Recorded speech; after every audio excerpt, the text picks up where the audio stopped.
My name is Anthony Stevens Acevedo. I'm a Queens-born Dominican. My mom was a Dominican garment industry worker in the 50s. And I grew up in the Dominican Republic and came back to New York as an adult. So when I saw, as many other Dominicans, this ruling that the Dominican Constitutional Tribunal had come up with, I felt pretty offended, outraged, because I understood from the start that it was a tremendously discriminatory decision. There had been a change in the Dominican Constitution in 2010 that further specifies and restricts the requirements to be a Dominican national. So it declares that anybody who is the child, even if born in the Dominican Republic, a child to what we here describe as an undocumented immigrant, would no longer be a Dominican citizen. The thing is that the Constitutional Tribunal, with this decision, has interpreted this new constitution backwards in a retroactive manner. Something that, according to most Dominican law specialists and jurists, is something totally out of sync with what international law usually indicates. Laws are not retroactive unless they are in the benefit of an individual. So I immediately reached out to a number of friends, especially some that were also US born, and began discussing this moral challenge that we faced. The children of Dominicans, of Dominican parents, of Dominican migrant parents that are born in foreign territories outside the Dominican Republic, since like 10 years ago, even the prior constitution and this new constitution from 2010 acknowledges them as Dominican nationals, as individuals entitled to Dominican nationality. It comes down to a mere paperwork that you go through if you happen to have a different nationality. So in reality, there's this option for dual nationality nowadays for the children and descendants of Dominicans that live outside the Dominican Republic. So here you have this irony that me, a person that was born in New York, yes, I was raised part of my life in the Dominican Republic, but since a young adult I've become a plain New Yorker or Dominican American New Yorker. I am perfectly entitled to all the protections and the rights of Dominican nationality and citizenship, except for, I think, running for the position of president, okay? But that's a big deal. That's everything else except that. And here you have generations of Dominicans, that is, people born in the Dominican Republic, people my age, people older than me, people younger than me, who, because they happen to be the children of immigrants in the Dominican Republic that have no papers, or even those that had already acquired Dominican nationality, but about whom there was a suspicion that their parents might have arrived illegally into the Dominican Republic. As far as 1929, says the sentence of the Constitutional Tribunal, these people, the tribunal suddenly declares them non-real Dominican citizens, for that matter, non-Dominican. So here you have this irony. They were born there, raised there, have never lived anywhere else, are part of the Dominican society fabric and culture, and they are no longer Dominicans. I was born in Queens, New York, spent only one part of my life without ever losing my US nationality, by the way, in the Dominican Republic, spent another third of my life in Europe, and I am entitled to Dominican nationality, which I happen to be very happy about, obviously. I think it's a very modern and inclusive notion for nations to embrace the children of the immigrants abroad as part of the nation. But what about those that are born inside the territory? Obviously, this has to do with the long-standing tensions related to the massive migration of Haitian workers into the Dominican Republic, which is something that has been happening for almost a century.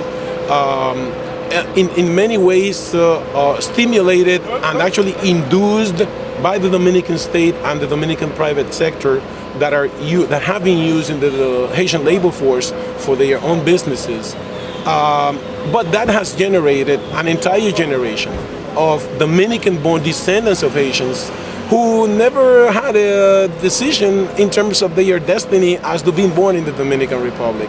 So people like me, people that think like me, and many Dominicans inside the Dominican Republic, we think that this segment of the Dominican population that, according to some estimates, including those that are both documented as well as non-documented, could be close to 200,000, 225,000 people.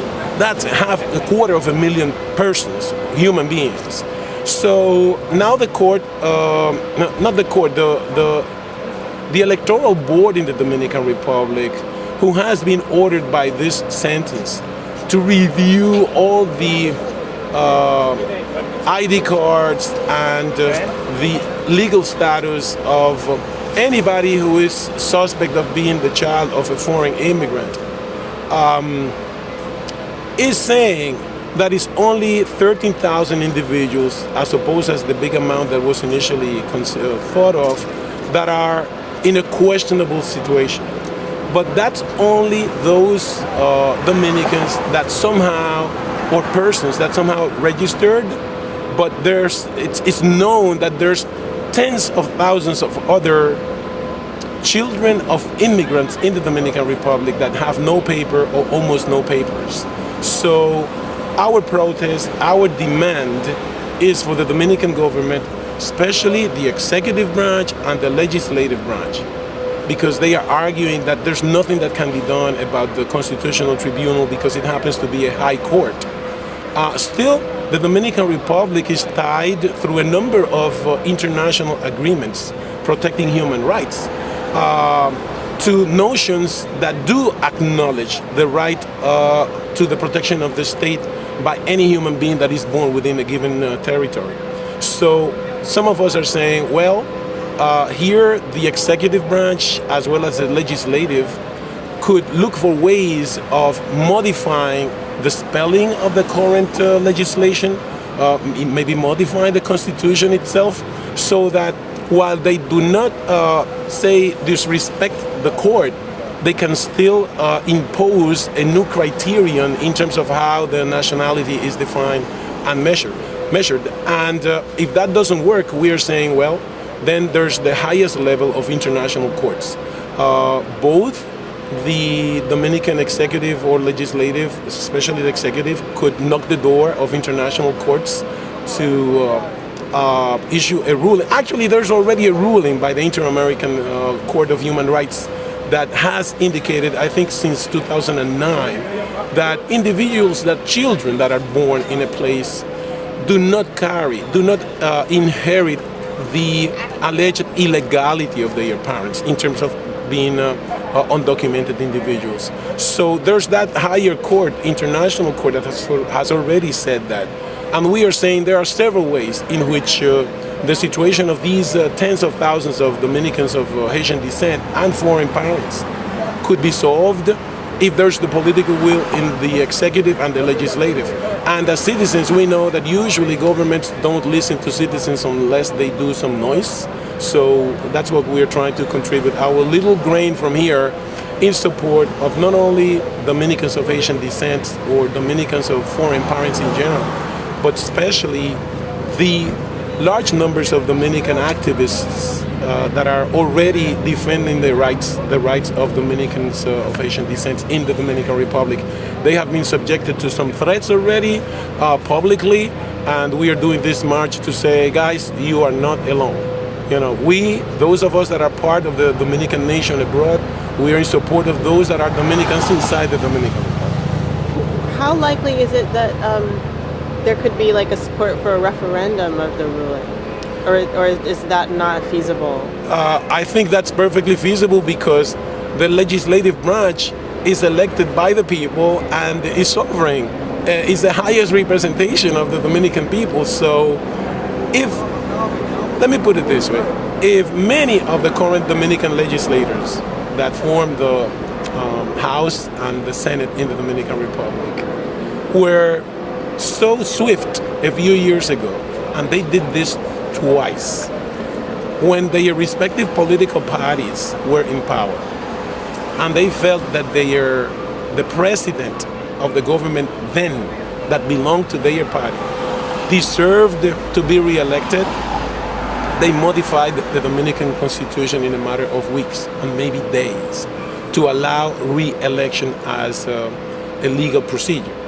So if it was so easy to modify the Constitution just to obey the political interests and will of one given party that happened to be in power at the time, why not having the same enthusiasm, the same civic concern to include finally in an encompassing and thorough way all these thousands, tens of thousands, probably hundreds of thousands of Dominicans that now this court has decided to leave out of the Dominican nation. It could be done. It's just a matter of political will. And again, some of us understand that because it's a matter of political will and governments only listen to political pressures, we are going to try to begin steering the pot here to raise awareness and send a message to Dominican politicians in the Dominican Republic and here that we think this is a moral challenge and that this should